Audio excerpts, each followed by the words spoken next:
Hello everyone, and welcome to what is the third Futureset Systemic Risk Masterclass, Understanding the Vulnerabilities of Global Supply Chains to Systemic Risk, delivered to you by Lloyds in partnership with the Chartered Insurance Institute, CII, and the London Market Association, the LMA. By way of introduction, I'm John Ludlow, the CEO of EMIC, and I've got the honour of chairing today's masterclass.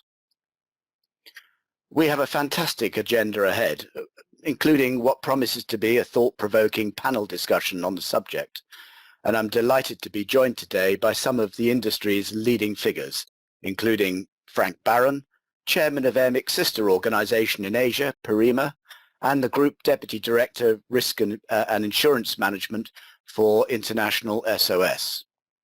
We've also got Andrew Coburn, Chief Scientist at Cambridge Centre for Risk Studies, Sharon Palmer, Divisional Director and Head of Centre of Excellence for Willis Towers Watson, and Isabel Sontenac, EY's Global Insurance Leader. You'll have a chance to ask the panellists questions using the Q&A feature, and we'll also be running a couple of audience polls. And if you're tweeting or posting on LinkedIn today, be sure to tag Lloyds of London using hashtag Lloyds Futureset. So that's at Lloyds of London using hashtag Lloyds Futureset. First, a few thoughts from me on systemic and supply chain risk and the role of insurance in addressing these. I was interested to read on 24th of February that the new US President Biden signed an executive order focusing on reviewing the systemic risks in the supply chain of some of the multiple high priority industries, everything from agriculture to pharmaceuticals, and the associated digital and cyber issues within them. Our topic today, therefore, is clearly on the agenda. Let me describe, though, by describing the journey we've taken from managing risks in silos to developing an understanding of connected risks, to building up an appreciation of the unpredictability and the sheer potential impact of systemic risks. Supply chains, in their simplest form, are really just processes applied to assets of different types through the value chains by a network of businesses and stakeholders. Together they add value.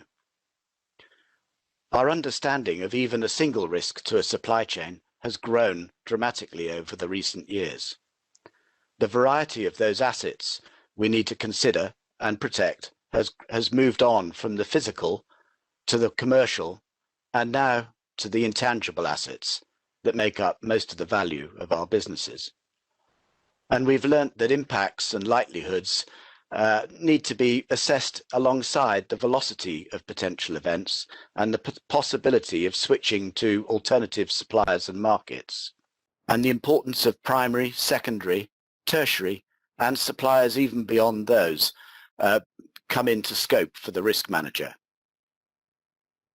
And out of this has emerged a greater appreciation of the nature of the relationships needed with critical suppliers, other stakeholders, and markets. Procurement departments were created to reduce the cost of raw materials and products, to ensure quality and to reduce the capital tied up in the value chain. However, their understanding of value and the risks that a supplier can bring to a company has grown as risk events have crystallized over the years. Thankfully, value now includes transparency, resilience, sustainability, and the corporate responsibility that comes with product, price, and supplier brand. For some time now, there's been a growing appreciation of how risks are connected, and that some risks are far more connected than others. So businesses routinely develop models to reprioritize their risk registers according to the connected effect of risks to the business, and also to identify those keystone mitigation actions which can unlock the apparent Gordian knot that confronts executive teams, enabling them to prioritize the precious resource allocated to risk mitigation. Recently, it's been widely appreciated just how COVID-19 raised the risk ratings of about 80 to 90% of the other risks typically on a risk register. A major cyber event would likely do the same. But COVID-19 and cyber are not just connected risks. These are often systemic risks, and the biggest long-term systemic risk of all is climate change. A risk that affects not just the company in isolation at a micro level, but is connected within the ecosystem it sits within, both at a meso level, risks that affect the transactional stakeholders and the competitive environment, and then at a macro level, affecting the market and societies that businesses rely on for their raw materials, but also they seek to serve with their products and services. Ignoring these, and the regulators will soon be on your back. Every organization that relies upon its supply chain needs to consider the links between its long-term strategy and supply chain resilience. These include addressing the overall risk profile of its suppliers and making purchasing decisions on the basis of doing business responsibly. By influencing a company's supply chain, other major risks can also be effectively addressed. Climate change, for example, is a megatrend, which yields multiple trends and events of different types, from water shortages, pollution, population migration, societal attitudes, as well as the fires and floods that people normally associate with it.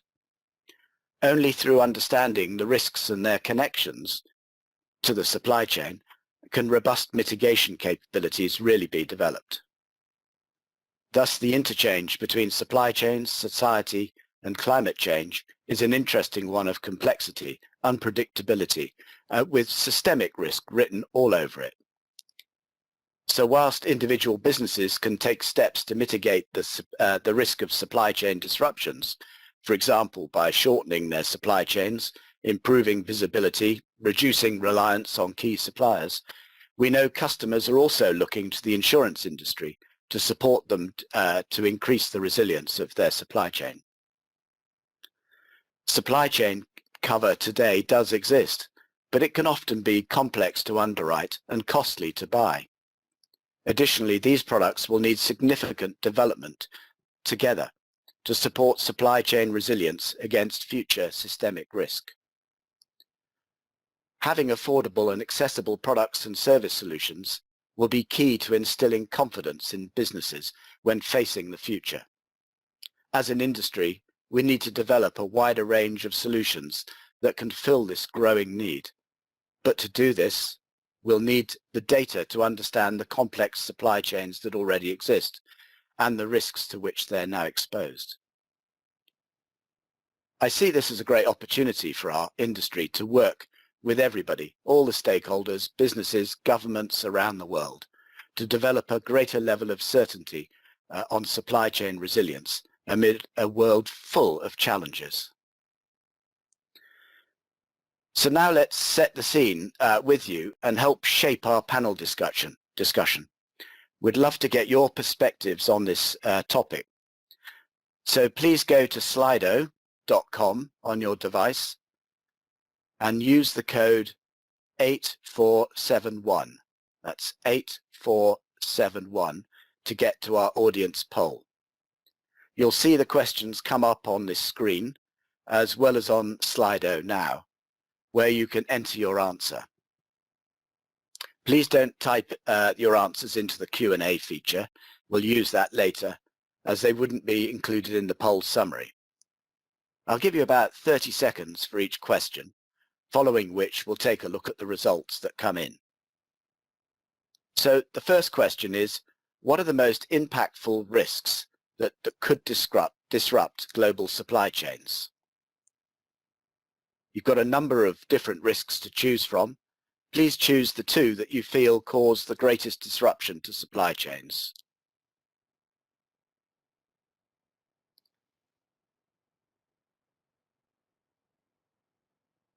Yes, cyber, IT communications.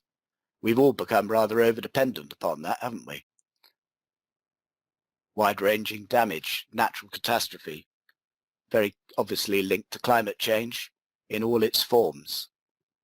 And I think we could all really do with understanding how climate change is different around the world in a bit more detail, and some of the sort of rather more more surprising impacts it can have, particularly on production facilities. Travel restrictions, yes, very COVID in mind there. Localized damage, absolutely. And if you're running a global company, obviously that's very difficult. It's almost every site has different threats and hazards surrounding it. Okay, that's really interesting. But cyber's the elephant in the room, followed by climate change there, I think. So shall we move on to the second question? And the second question is the insurance industry, doing enough to help customers manage the effect of climate change on their supply chains? So go for it, please.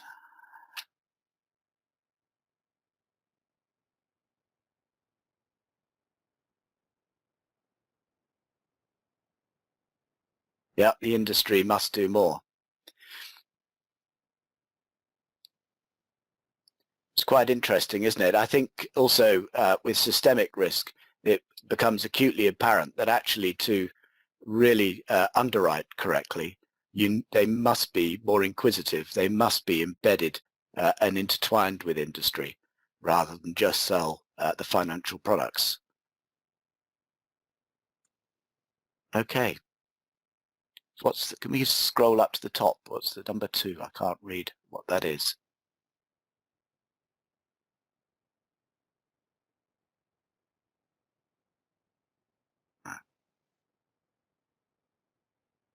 Not many of you think the industry is doing all it can. I think one of the big questions is, you don't need to necessarily have the industry or a company provide everything. They just need to work well with others. So I think it's a great call out for collaboration and working together. Okay.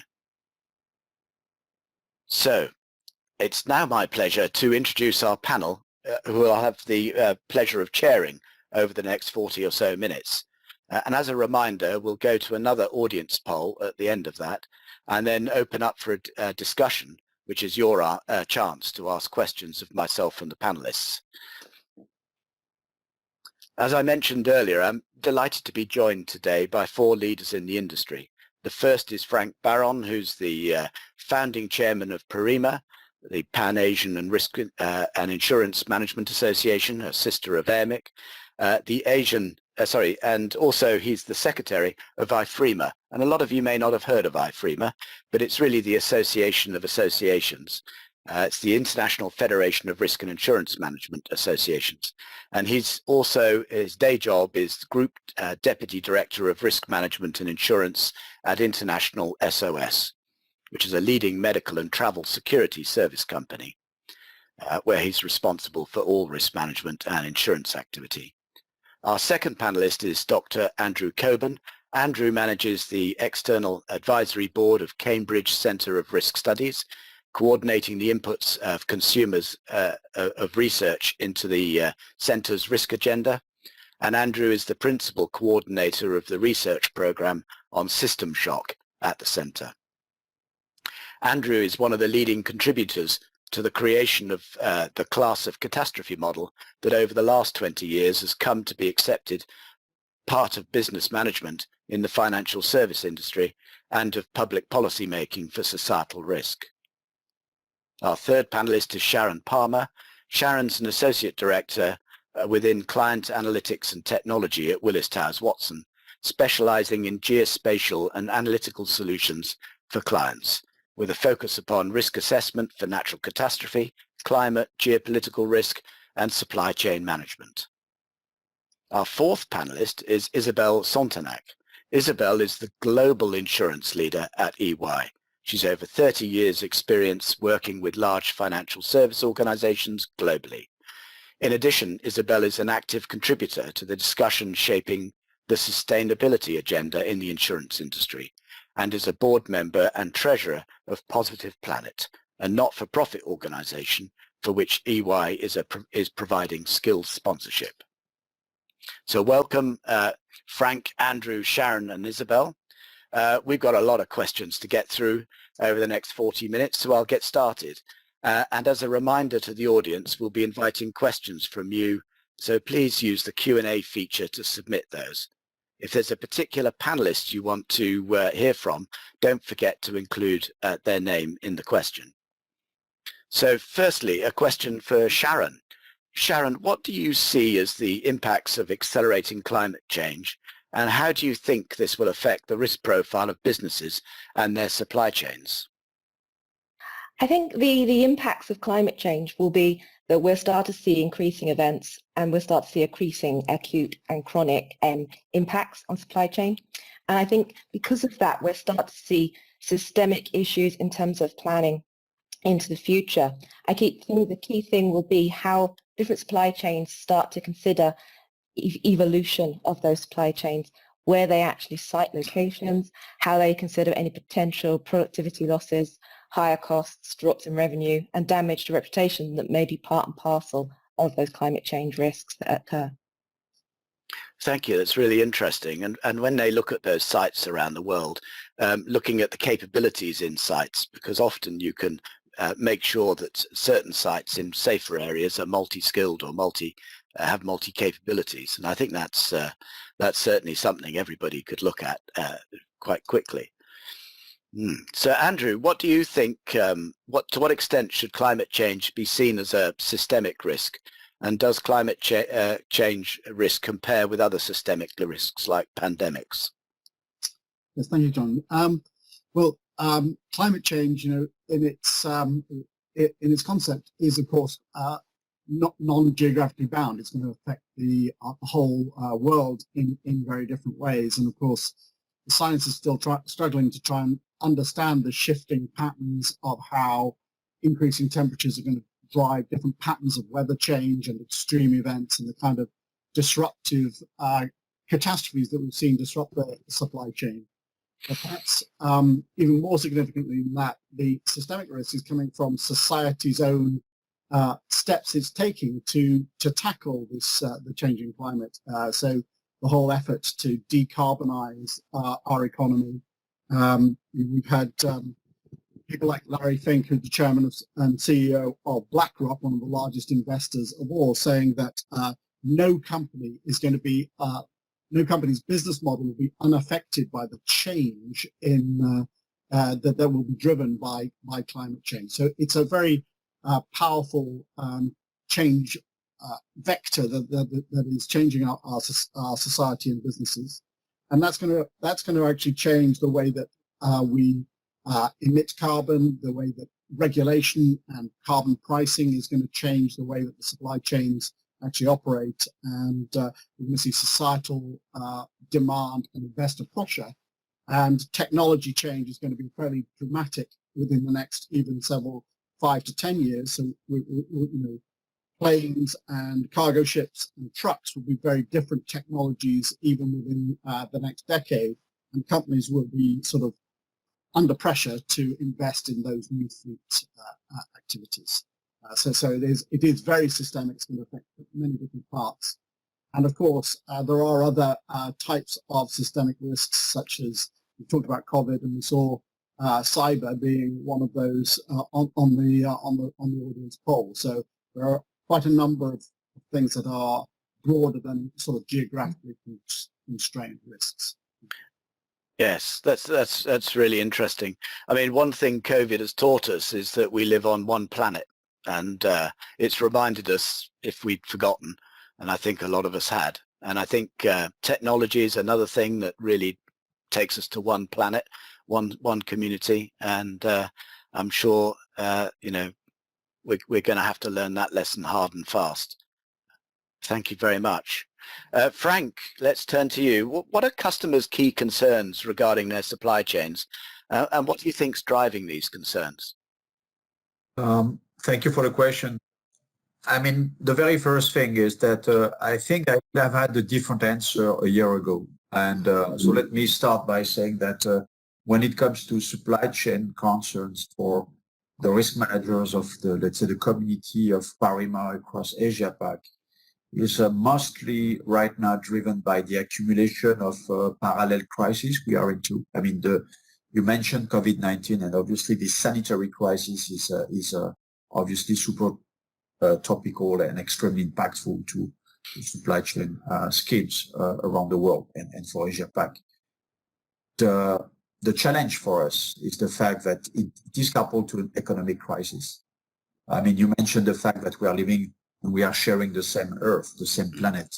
COVID-19 has been impacting all economies around the world in a very systematic manner, and it's, I think, something quite unique. It is coupled also to a geopolitical crisis. It was there already, but the COVID-19 just fueled in some additional uncertainties attached to it. And when it comes to supply chain, the geopolitical uncertainties are a major driver of disruptions. And I would like to couple it to actually connecting the dots with the last question you asked during your poll, is the point of being faced with an insurance market crisis. So I know that we're going to have at a later stage a conversation around the risk financing aspect of all of it, but this should not be I would say, underestimated in terms of impact. But if I may quickly, John, I would like also to remind people of the challenge is also the fact that this new norm we are in does not exclude the former norm.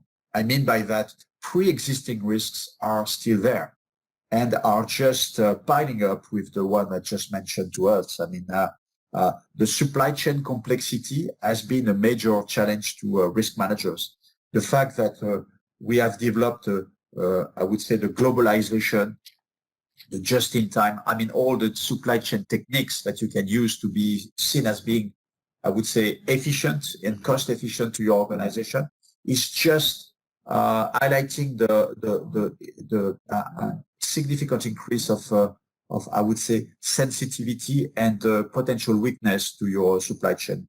And if I can take just one example, the fact that our supply chain, I would say, financial performance calculation are usually not that good at integrating what we call in economics the externalities.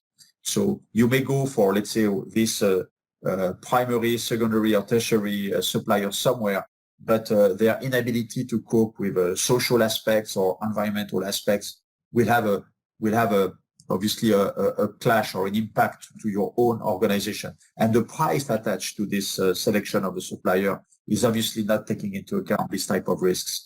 So I think it is for us a major challenge, especially across Asia Pac.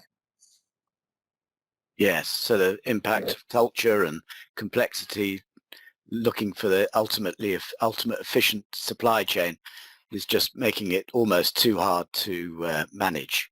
So yeah, that's a good segue into the next question for Andrew, which is, how do you see supply chains evolving as a result of COVID-19, for instance? And what does this mean in terms of the risks that businesses will be exposed to?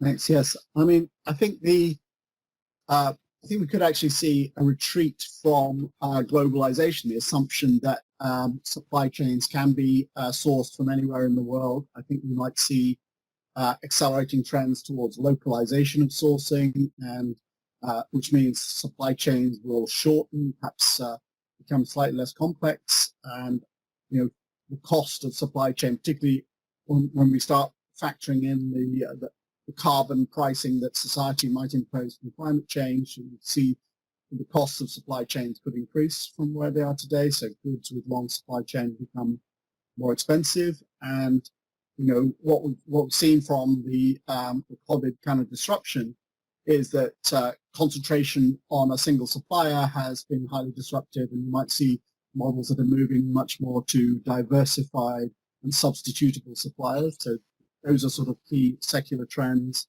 And perhaps also, COVID's underpinned or accelerated the trend toward automation and reducing labor in many processes. So the whole kind of digitization of the economy has accelerated. Of course, makes us more exposed on the other side, on the other hand, to cyber risk and so on. So I think businesses are going to kind of re-engineer and restructure as a result of these supply chain changes over time.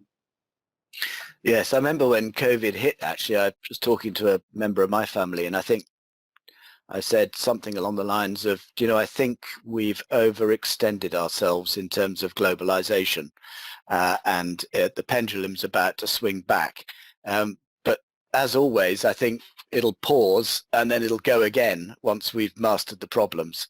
And I'm sure technology is going to be key to that. So don't think we're going to go back to, sort of slow food and all of that, just yet.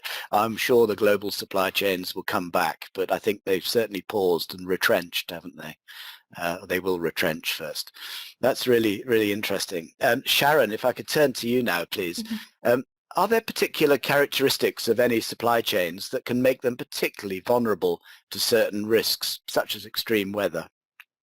Yeah, I think it very much depends on the business sector and the dynamics of the supply chain. Obviously, depending on the commodity type, the mode of transportation, that will really influence the impact of those extremities of weather and how much impact they have on the supply chain. I mean, ultimately, the chemical industry, pharmaceutical, pharma, they're essentially perishable commodities, and so many different elements of it they're very much key to how they operationalize those components. So those dynamics are really driven by that extreme weather.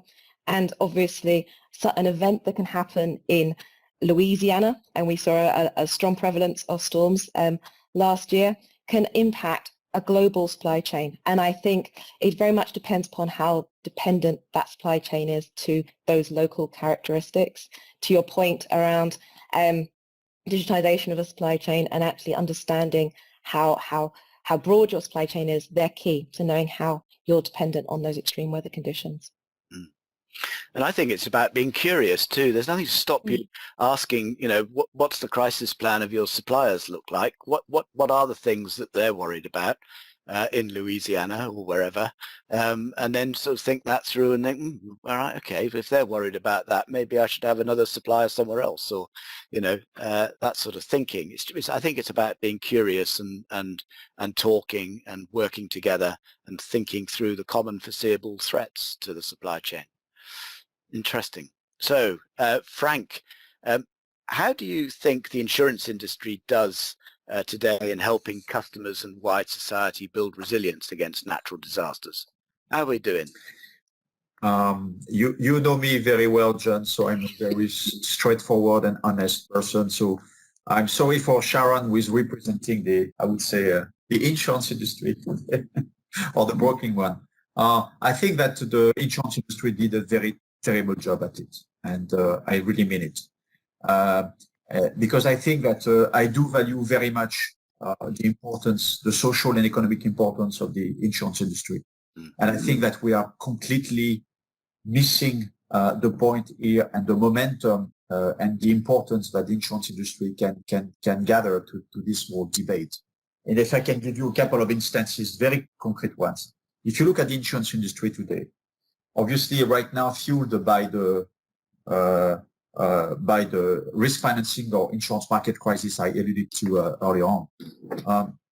The point here is that there is no more conversation, no more room for how mature is your risk management when it comes to transacting insurance programs. So, and when it comes to supply chain, especially when it comes to the impact of cyber scenario, as we did during the poll, or the climate change related aspect of it, so natural catastrophes, for instance.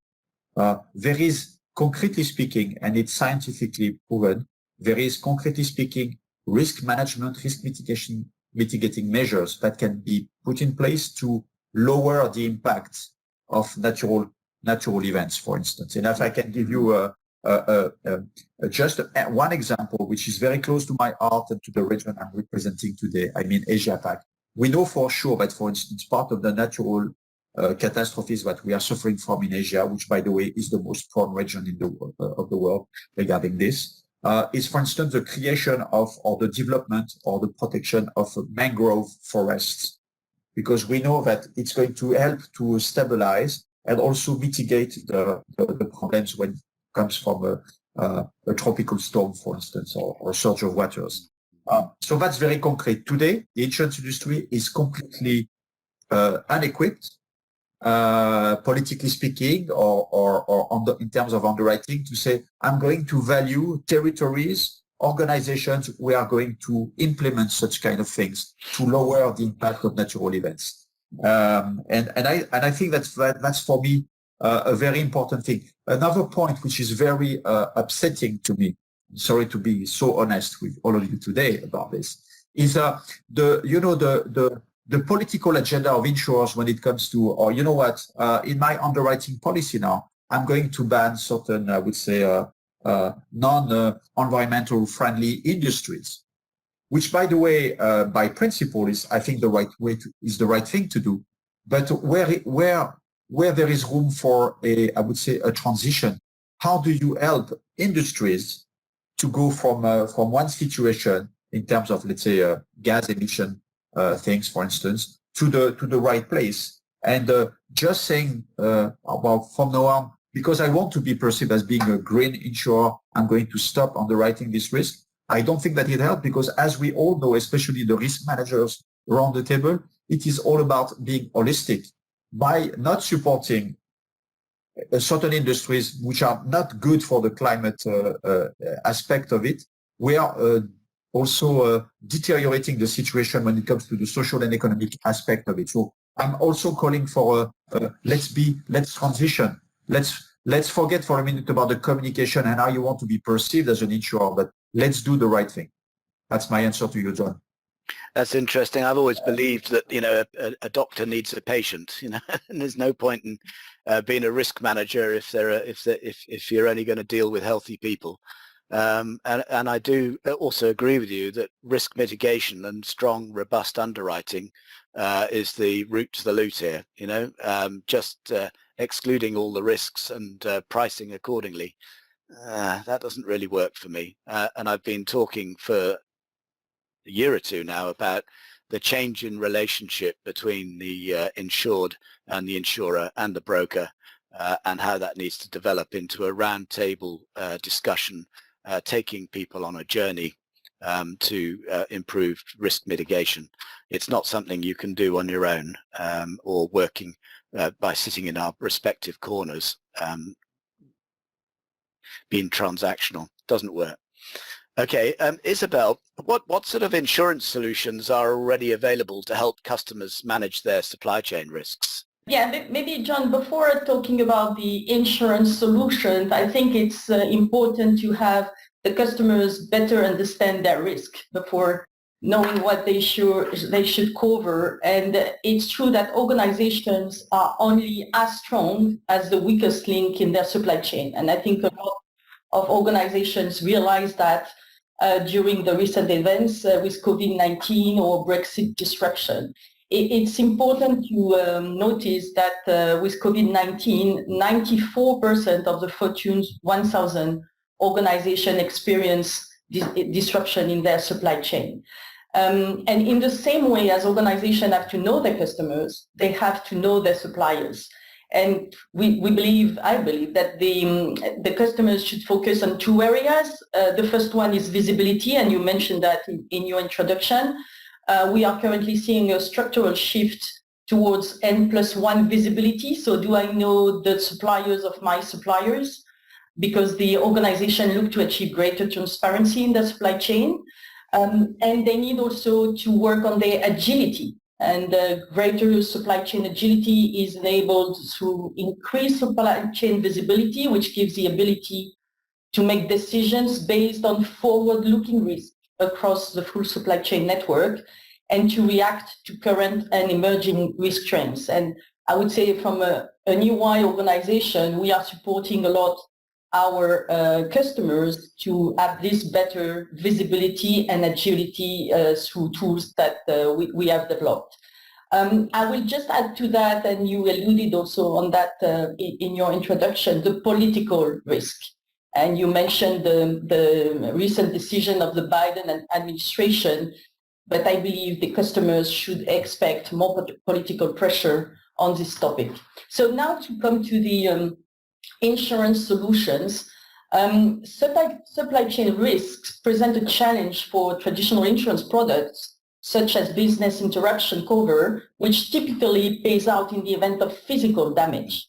And the contingent business interruption cover, which does exist, is typically based also on named suppliers, which doesn't cater for today's complex supply chain.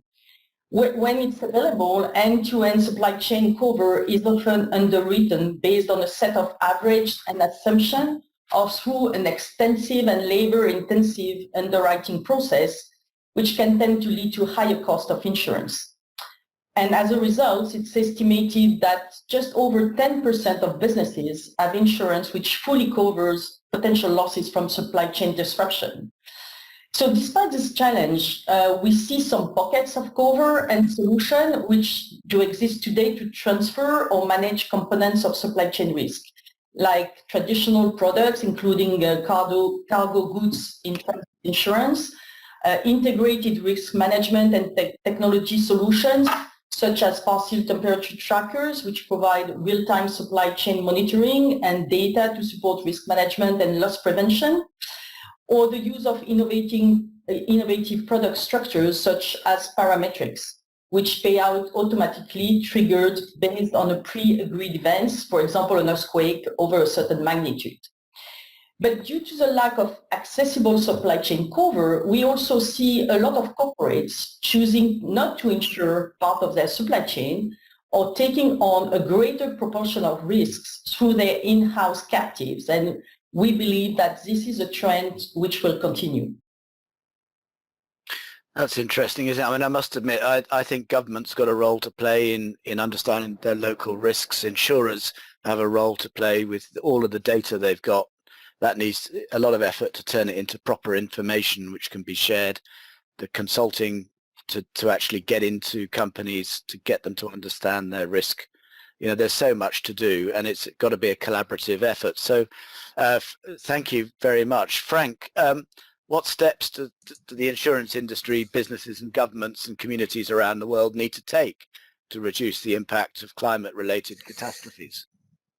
It looks like I'm going to be the doom and gloom guy of this call today. So sorry for that, Isabel, but I need to moderate a bit your optimism about what's available on the market, because I think that we have to make a real difference between in terms of marketing what is available and in terms of products. And you're right, parametrics and similar coverage are available, but they are not purchased. I mean, there is just a few. The penetration of it is very low, and it would be too easy to think that then it's the problem of organization who are not willing to purchase it. I think that there is an element that needs to be reconsidered in terms of, is it really relevant? Is it really the way we should proceed? And that's maybe a first comment I wanted to make. You mentioned the fact that in terms of the weakest link is obviously the way we should focus on in terms of supply chain. The problem is that in 2021, most of organizations, they don't know what is their weakest link, and they can't know what is their weakest link. Because there is something that is very important to be kept in mind, is how fast organizations are going in terms of structuring and restructuring their supply chain patterns. And it's basically, there is no way for most of industries to cope with it. And when you mentioned, and I think that's the challenge also for the insurance industry. And when question, John, because the tangible aspect of insurance and risk financing is becoming intangible.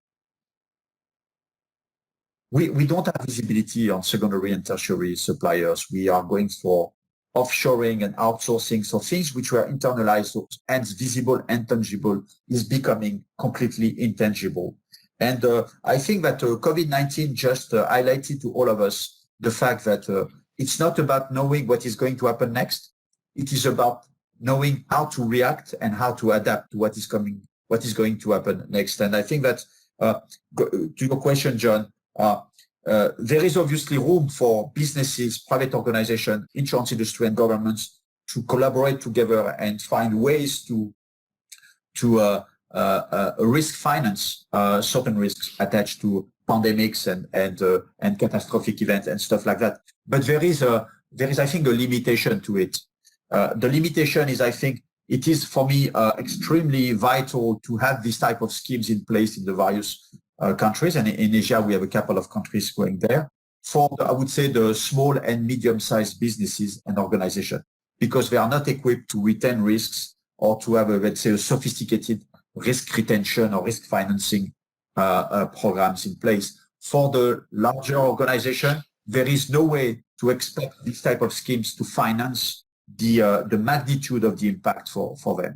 And this is for me the main point today. Most of organizations, it's all about, especially coupled with the insurance market crisis I alluded to, it is about you are in charge. Your risk financing is mostly you. It's how is our risk appetite? Going back to Isabel's point, you understand your risk, but then it's about how much risk I'm willing to retain. Unfortunately, today, it's not about willingness, but it's also about, for a fact, this is how much this is how much of the financial impact of risk being retained by my organization and how I'm going to cope with it. That's why I'm really pushing for this, for the agenda of developing in terms of accounting principles, for instance, the ability to develop future risk reserves for organization so that we can, tangibly speaking, in organization, start, let's say, develop reserves and equity capital to absorb future shocks. And I think that's, for me, also a way to structure the risk debate and the risk conversation internally in organizations. It's interesting. I mean, I'm a believer in attacking it both ways. So attacking it bottom up through the process, the supply chain, multiple suppliers and all of that sort of thing, a very technical way of doing it. But I also think you need to attack it from the top down, which is, if you're a leadership brand, be clear about your purpose, be clear about the outcomes you want, and be clear about the culture that you expect to exist between you and your suppliers. Because actually, in a really complex situation, the rules and the technical stuff don't really cut it. You need to start with purpose and culture and work down from that. And I think that probably sort of solves 80% of the problems, frankly. But the bottom up, looking at the process and buying the insurance and all of that is good too. But a lot of it, I think, is to do with data collection and educating people and awareness of the issues out there. So purpose, culture, and education would be my... John, may I hijack your time and just to add one comment to it? I mean, you mentioned that, and I think it's a critical thing. And for people who look, let's say, having an outside look of the insurance industry, they may think that insurance industry is super well equipped to do data analysis because they have a lot of data. Unfortunately, and I'm obviously referring to the corporate, the large risk segment of this business, it is still extremely manually driven. The big data did not really start to let's say, to surface and to develop and provide us with the data and intelligence that we need. The job, I think, is done on the personal lines, the consumer level, the retail aspect of it, because there is a large data and insurers are doing actually a decent job there. But when it comes to corporate risk, yet to be seen in terms of getting the data and intelligence that we should get. I mean, if I can take just one example, we have been deeply impacted in 2011 by the flooding in Bangkok, for instance. And we have to remember 2011, so it was not that long ago. In 2011, the Bangkok area was not seen by insurers as being a flooding risk area. So okay, obviously we are learning by doing, by facing catastrophes, you learn what's happening, etc. But there is still a lot of, let's say, risk understanding and intelligence to improve for large risks. I totally agree. I mean, I think the insurers generally have huge amounts of data in disparate and old-fashioned systems, and it's all got to be brought together, and that's going to be a big challenge.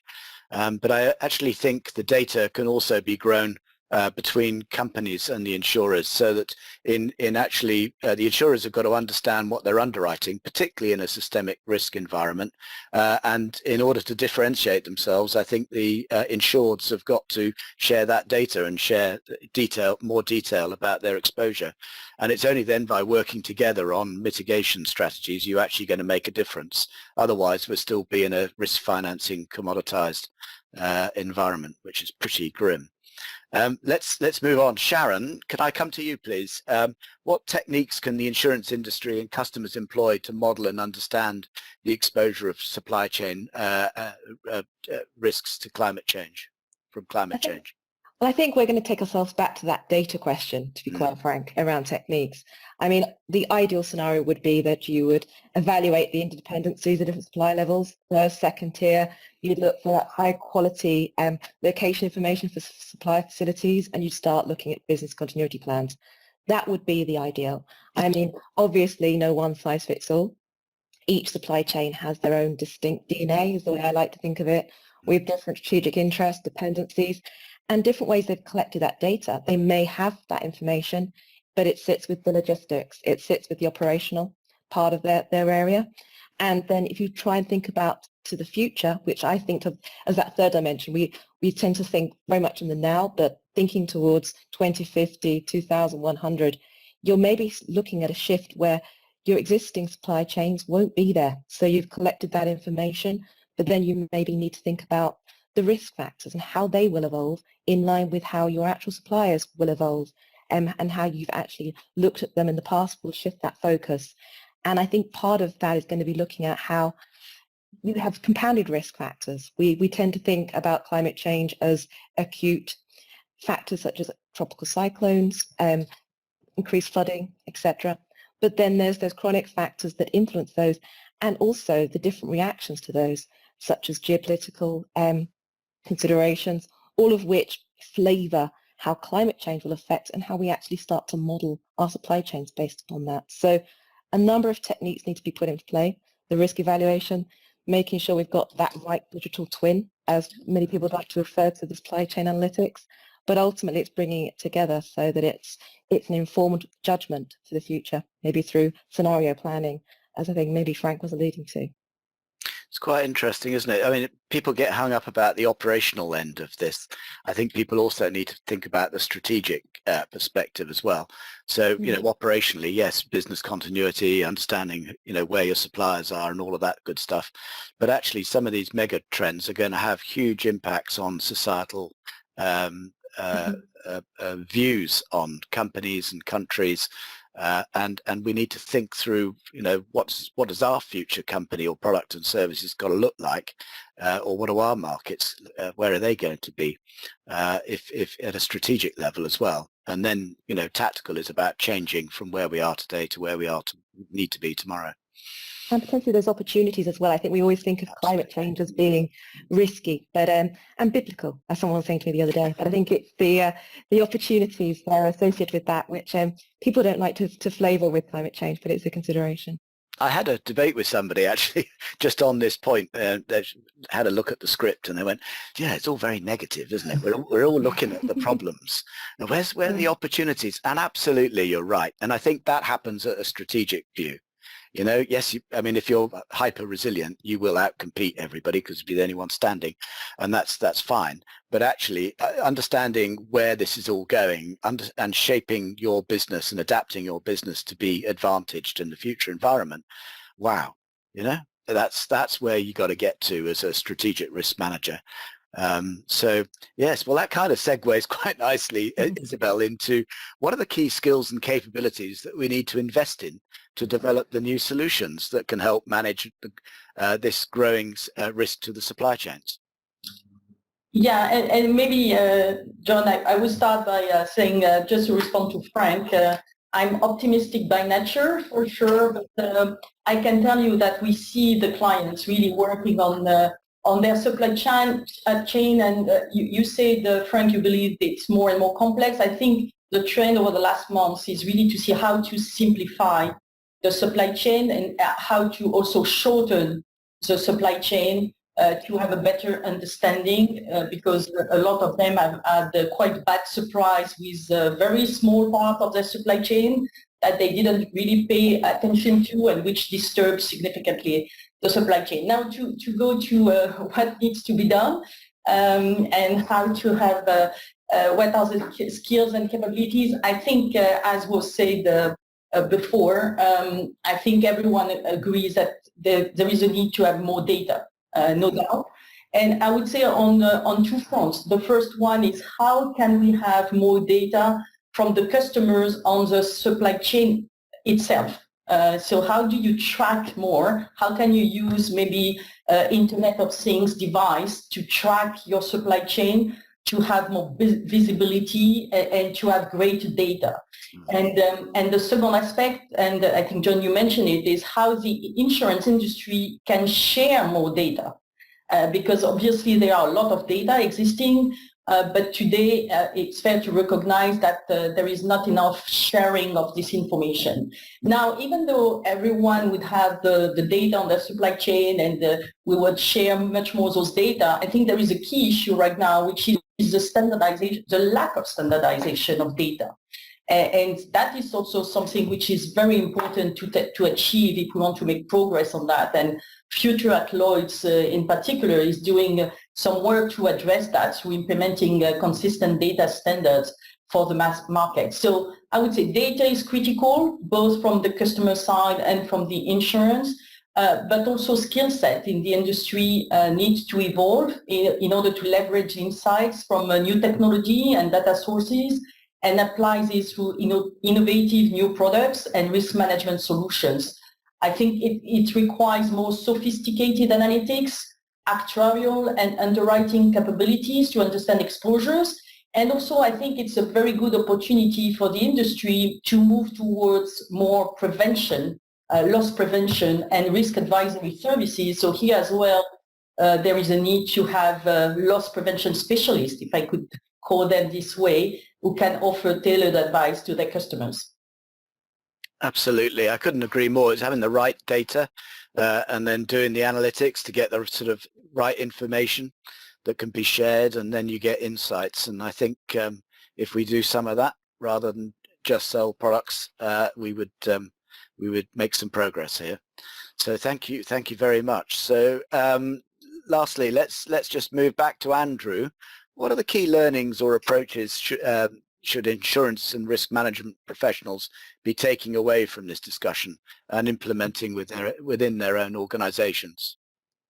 Well, I definitely strongly endorse both Sharon and Isabel's theme around data and information. You know, the release of information that somebody knows what's going on in every part of that supply chain, but actually bringing it up in terms of management information is actually really key, and understanding it deeply and using scenarios and other things to stress test the ways those things come through. So definitely that. But I'd like to return to our key theme that we talked about of climate change, and I do think that this is probably one of the most radical changes that we'll have seen in our own lifetimes and our working lifetimes. And I would sort of urge the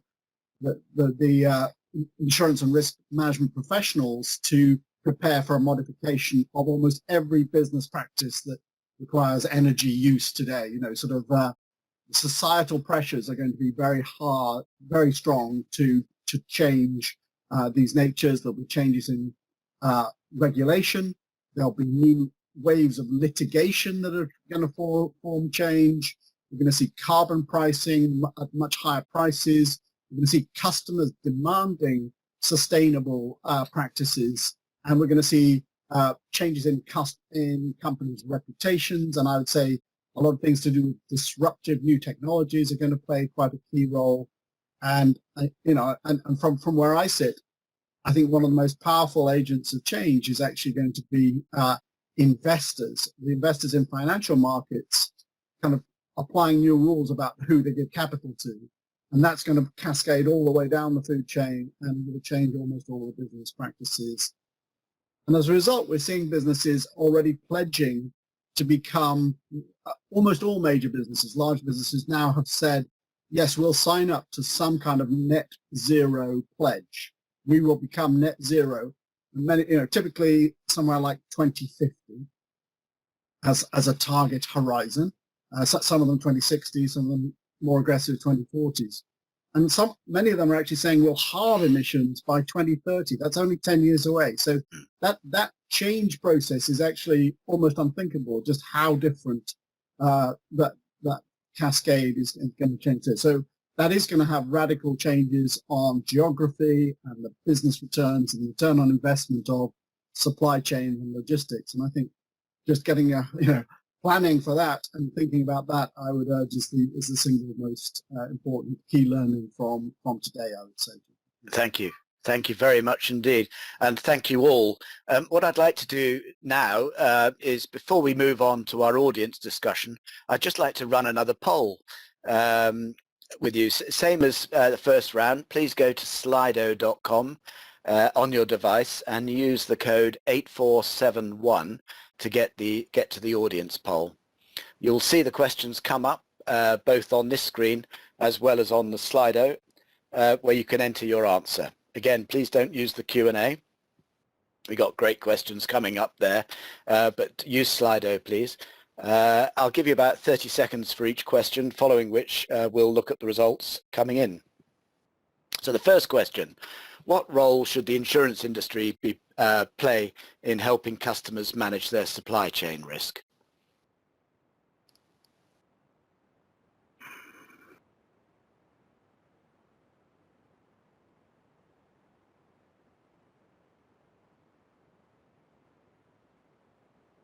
Okay, pretty clear. Risk transfer products. Well, it'd be a surprise if not, wouldn't it? Consulting and advisory services coming in a good second there, and analytics and modeling services as well. I think that's absolutely right. I mean, some insurers will choose not to do any more than just risk transfer, and I think that's fine. But they must work with others, maybe brokers or risk consultants, to provide the other services, because not many companies are going to be up to managing all of these risks on their own, and even if they can, they're probably suboptimal doing it. Okay, let's go to the next question then. What are the key skills and capabilities that we need to improve as an industry to protect society against systemic risk? What are the key skills and capabilities that we need to improve as an industry to protect society against systemic risk? Wow, that's pretty strong. Innovation and entrepreneurship. Yeah, take a risk. Data and analytics. Yeah, collaboration, risk partnering. Specialist risk knowledge. I think that's absolutely right. I mean, I think insurers have got huge scope to become really known for a particular risk. Deep knowledge. Product and service design, core insurance technical competence. Yeah, that's sort of a given, isn't it? But collaboration and risk partnering, I couldn't agree with you more, followed by data analytics. Yeah. Turning all that data into information and insights. Okay, let's go for the next one. I'd now like to, actually those are the questions, so I'd now like to move to our audience discussion. And for this, you could submit your questions or comments using the Q&A function there. We'll be trying to get through as many as we can over the next few minutes, so apologize if we don't get to you before the close of the session. So we've got a large number of people attending today, and we'll do just the best we can, but don't shoot me if I don't get to your question. Right, let's go for some of these. I understand the priority on climate change, cyber and NatCat risks, but what about the human rights risks, e.g. forced labor, modern-day slavery, child exploitation?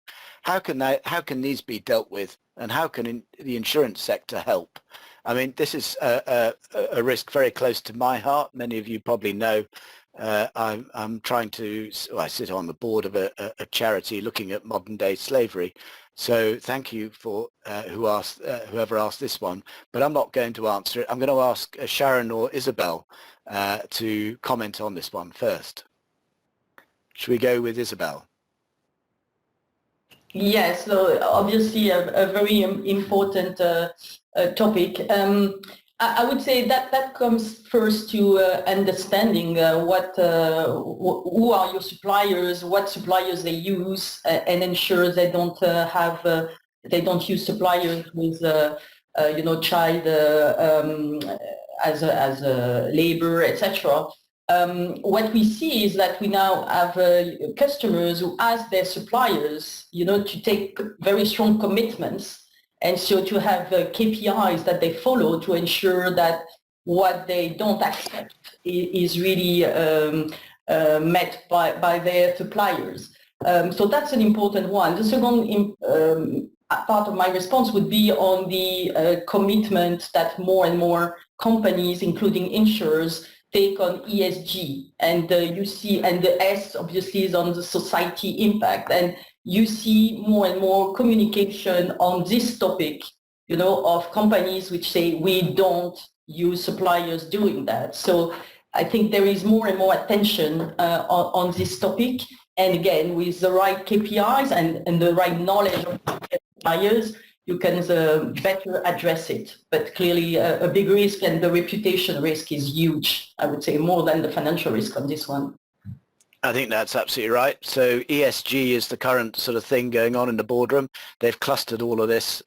It's actually a sort of subsection of reputation risk and reputation impacts. But it's a huge area. All the big consulting firms are in the boardrooms trying to sort through this for boards. So risk managers and insurance managers, from my view, need to get into this and understand who's managing it in their business. Is it a board member, or is it being given to CSR or CR or whatever? But help and get these issues well managed within the supply chain and across the company. Human misery should not be part of what we do as business, and I implore you to get interested, get curious, and scrutinize what's going on, and don't just tick the box, please. So Sharon, do you want to add to that one? Yeah, I mean, I'd echo Isabel's sentiments, and certainly I think it's one of those key aspects. Whether it's on a humanity level, this shouldn't occur. I mean, I think culturally, across and strategically at the board level, this will be something when people are taking on board suppliers, they'll be considering this, and they'll also be considering it for their bottom line. If there's a labour weakness, they don't want this kind of fragility anyway. I think the key thing is obviously when you bring on board these suppliers, you need to do that assessment, but you need to continually assess.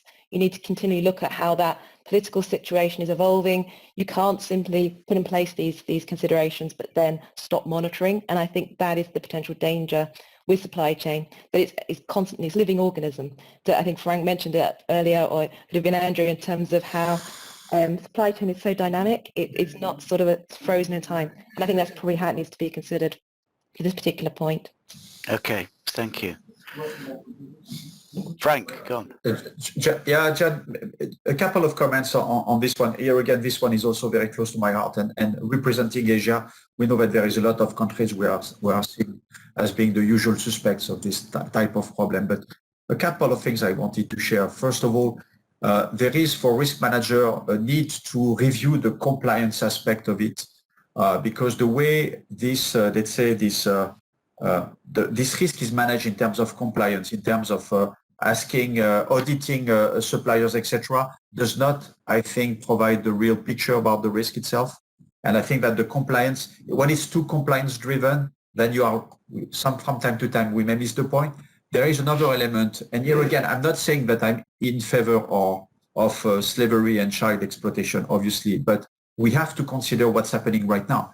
And there is plenty of countries and cultures where it is okay to work this way, to provide to the families, etc. So my point here is to say it's not about saying let's ban it. I don't want to work with a supplier who is doing this. It is about how for, let's say, the governments and large organizations who wants to make a difference, how can you help the transition?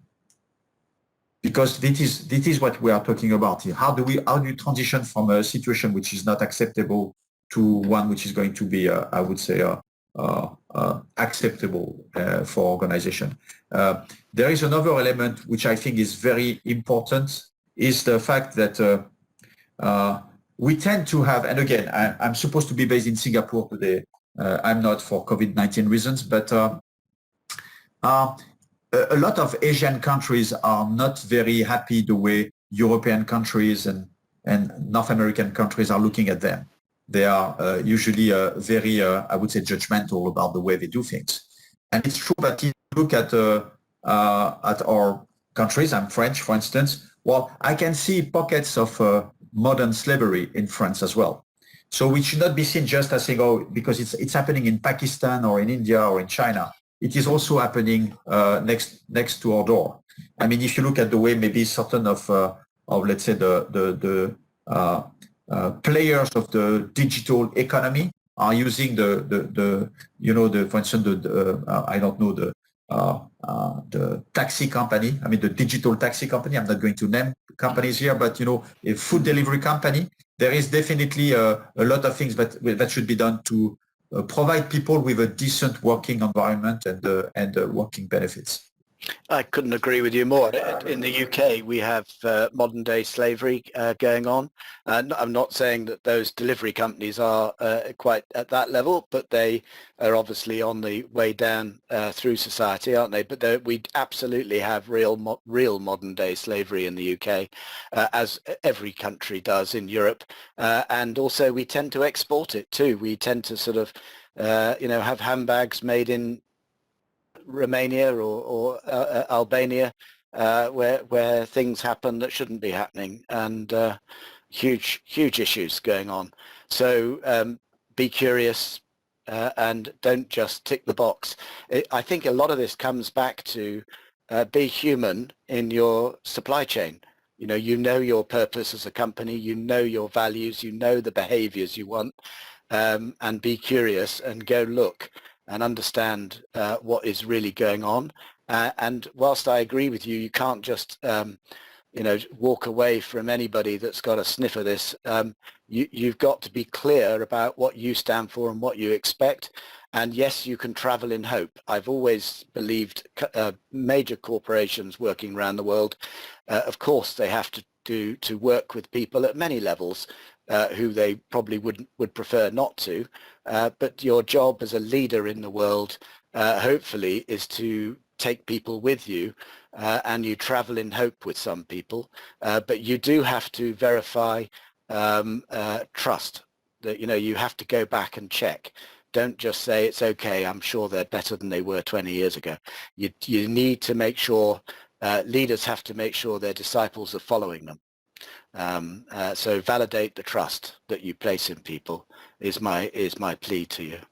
Let's move on to another question.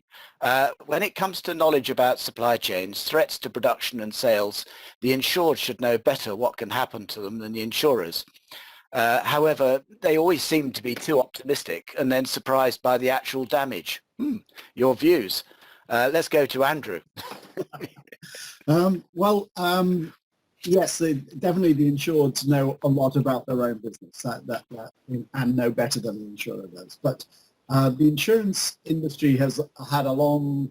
Its key thing is the data, is the specialized risk knowledge that it builds up across, looking more broadly across many different cases and examples. And certainly, quantifying tail risk, you need a lot of data, you need a lot of conjecture, you need a lot of detailed information. Of course, to the company itself, it's been impacted, 1 in 10,000 chance, but for the insurer, they see these things occurring on an annual basis somewhere in the world across some individual company, and they are the key kind of aggregators. So I do urge that the insurance industry takes a strong role in the lead of data and analytics. So that's a key theme, and on specialized risk knowledge, and those are the two things of how the insurance industry could help more. So that would be my urge. Okay, thank you. Let's move on. There's lots of questions, so I want to try and get through some of them. Isabel, I'm going to ask this one of you, please. Do you feel that that the insurance industry as a whole have a task really in front of them to really get involved with society on climate change, systemic risk? Because if you're not going to spend the money now and try and reduce the climate change issues, that just in a few years' time, the costs will be so much higher. Yeah, well, of course, the insurance industry has a key role to play. For me, there are at least two big dimensions. First is through investment. The insurance industry has a lot of assets to manage and is a big investor in the economy. And so there is an opportunity here to direct the investment towards, greener companies and to help on the transition toward a greener economy. So that's one element. And I would say the insurance industry is quite advanced on this one. And there are a lot of commitments from large insurers, on their investment. And they start already to communicate a lot on that. The second aspect is the underwriting piece. And I would say this is a little bit more complicated. And maybe to echo what Frank was saying is how do you ensure that the insurance industry can support the transition, but not taking decisions which can have some quite significant consequences when we talk about exclusion. And so it's interesting to see now, a lot of insurers say that they don't want to insure any more coal projects, etc. But what does that mean for countries where the only source of energy is coming from coal? And what does that mean for those industries to help them with transitioning and maybe accelerate the transition, incentivize the transition more than to brutally stop? So I think it's quite a complicated topic. And my view, that's my personal view, is that the insurance industry should really help on the transition and see how can they again, incentivize and help the acceleration of the decarbonization. And I'm sure there are a lot to do even through new products that they could offer or, also risk prevention. So I was mentioning investment. You can also imagine that the insurance industry could invest more in infrastructure to protect, again, climate change. So for me, there is a huge aspect on that for the insurance industry, a big role to play. So don't be too judgmental. Actually get in there and help companies transition is the big message. Yeah. And a related question is, do you believe ESG scores will become more important and lead to an independent sort of universal ranking system for companies? And do you think that's going to get adopted? Well, I think, today we have a proliferation of disclosures, of KPIs, etc., of indices. We need to have more standardization because I think for me the risk is more greenwashing and people, communicating on many things. Also, I think there will be some bumps in the road because the more the companies are going to communicate, the more they need to ensure they have robustness of data. Otherwise, it will have a significant impact. So we see already some tentatives to standardize, and I really believe that the regulators should help and have more standardization on the disclosure and what should be communicated and how to measure. And also to look out for those unintended consequences, because the last thing we want to do is actually make the problem worse by starting to judge too soon. Exactly. Yeah. Andrew, have you got anything you'd like to add to that one? Yeah, I think it is. I do think ESG rating will become a much more standard and a constant part. And for me, it can't come too soon because I think poor old companies are now, as you said, bombarded with a kind of alphabet soup of things that they need to comply with, and they've got their TCFDs and they've got their science-based targets and their CPDs, and there's a whole list of this alphabet soup of all the things they need to declare and comply. And I think making it easier for businesses to be transparent about their goals and the ways that they are achieving it is going to become better. And certainly this, I think things are converging quite rapidly in terms of climate change. I think that's one one of the parts of the E of ESG, and I think that is coming together. There's a lot of consensus around using a kind of warming potential metric and ITR, as it's called, implied temperature rise, as the best metric in that. But they're still all model sort of factors that come out of our business, and everybody does it differently at the moment. So you know, there's a lot of scope for standardization and consensus. And in terms of sorting out supply chain, you know, and shortening the supply chains and onshoring people again and all that sort of thing, do you think that the customers are ready and willing to exchange this better world that we're going to build for them in exchange for higher prices? Is that back to me? I think it is. Yeah, I was afraid you was going to put it. I think no. I think consumers are not yet ready for this change.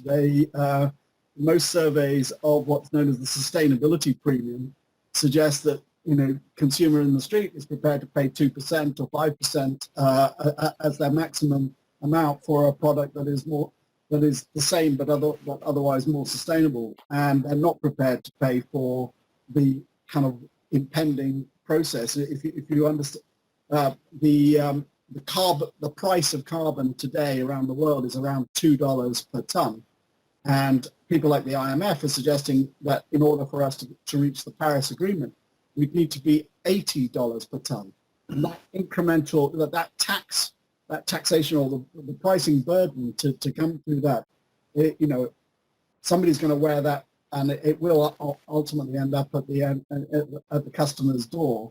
And I'm not sure that people are ready for this yet, and it will take some time for people to adjust to that new world. So maybe it's not a question of build back better, you know, it's bring it back better. So as everything comes back and everything's shortened, we can't just bring back what's out there. We need to do it smarter. So that's where the raise in productivity has got to be. Innovation is, okay, if you're going to bring this stuff back to closer to home, you've got to do it in a different way. Yeah. I mean, I think that's an incredibly interesting session. I'd just like to thank you all very much. As we wrap this up, our third Futureset Systemic Risk Masterclass, I'd like to thank Frank, Andrew, Sharon and Isabel for joining us, sharing their insights on global supply chain risks. But most of all, I want to thank the many, many, many people who've joined us today and given their time. So I think we've got a slide here of the learning outcomes somewhere, hopefully. Have we? Maybe. As I mentioned, as an industry, we have an important role to play in helping customers to better understand and manage their supply chain risks and to provide sustainable solutions for systemic risks. We'll be having discussed many of those things today. Gosh, there's so much to do, and part of me thinks I'm slightly overfaced by it, but actually I think you just need to look at one thing and get curious and get working on it, and you'll soon learn. Don't try and boil the ocean. As society begins to recover from the dreadful impacts of COVID-19 pandemic, there's never been a more important moment for the industry to take action on driving new sustainable solutions that can help protect society against the impacts of systemic risk and strengthen global supply chains. I hope you will all be part of that new effort. So following this session, you'll receive an email with further information and resources that will support you what you have learnt here today. So thank you for joining us, and that brings this session to an end. Thank you very much, Lloyds and the Chartered Insurance Institute and the LMA. Thank you.